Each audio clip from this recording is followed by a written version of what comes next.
Vous souvenez-vous de cette scène dans le film de Martin Scorsese? Et savez-vous qui aurait pu l'aider à réaliser une telle image? Eh bien, c'est Robert Richardson, son chef opérateur. Et c'est d'ailleurs le peintre Gustav Klimt et son tableau Le Baiser datant de 1908 qui les aurait inspirés. Plutôt ressemblant, non? S'occuper des prises de vue et de la qualité artistique de l'image, c'est le rôle d'un chef opérateur.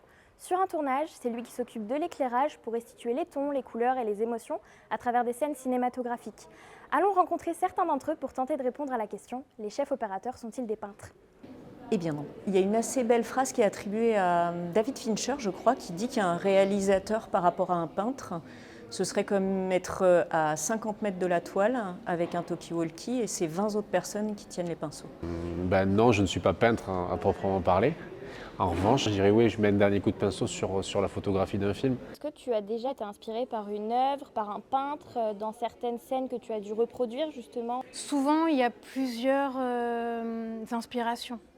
Donc, un film ou une séquence, ça peut être une peinture qui m'y emmène, mais ça peut être aussi un autre film ou une photographie. La représentation de la lumière naturelle, je vais beaucoup aimer des peintres comme Degas, Courbet, des peintres dans l'impressionnisme. Toutes les déclinaisons que Monet a pu faire de la cathédrale de Rouen, ça m'intéresse, mais parce qu'il y en a plusieurs. J'aurais vu juste une cathédrale de Rouen, j'aurais apprécié la touche, j'aurais apprécié les couleurs pour ce qu'elles sont, mais ce qui m'a intéressé, c'est de me dire « Ah, c'est le même lieu dans différentes ambiances ». Par exemple, l'architecture.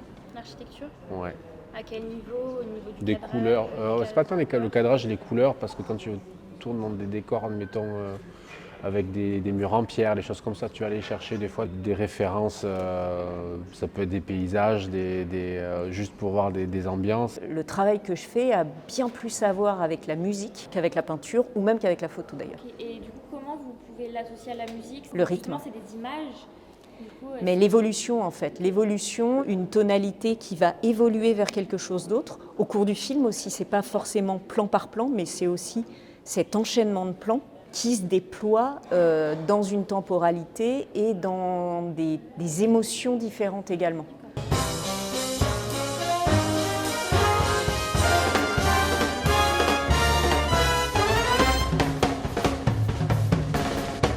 Nous avons le point de vue des chefs-op, mais qu'en pense un professionnel de l'art? Donc la question principale, c'est est-ce que les chefs-op sont des peintres? Eh bien non, en aucun cas. C'est un métier à part, avec ses préoccupations à part, sa matérialité. Les chefs-op posent des questions que les peintres se posent, posent des questions que les photographes se posent. Donc je pense qu'il y a beaucoup de familiarité. On est frères et sœurs ou on est cousins.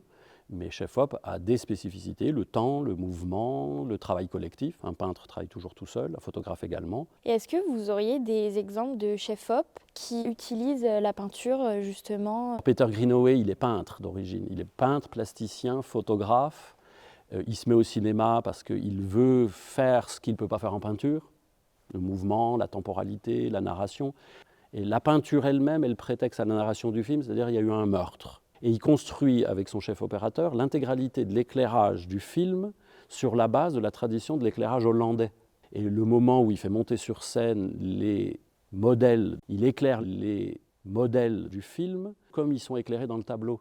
Donc d'un seul coup, vous avez une mise en abîme de l'image dans l'image et on finit même par peut-être plus savoir où est la peinture et où est la mise en scène cinématographique. Philippe Rousselot dit que la vraie part de liberté du directeur photo se situe au niveau de la lumière et c'est entièrement vrai. On a une immense liberté même avec des pages et des pages et des pages d'indications.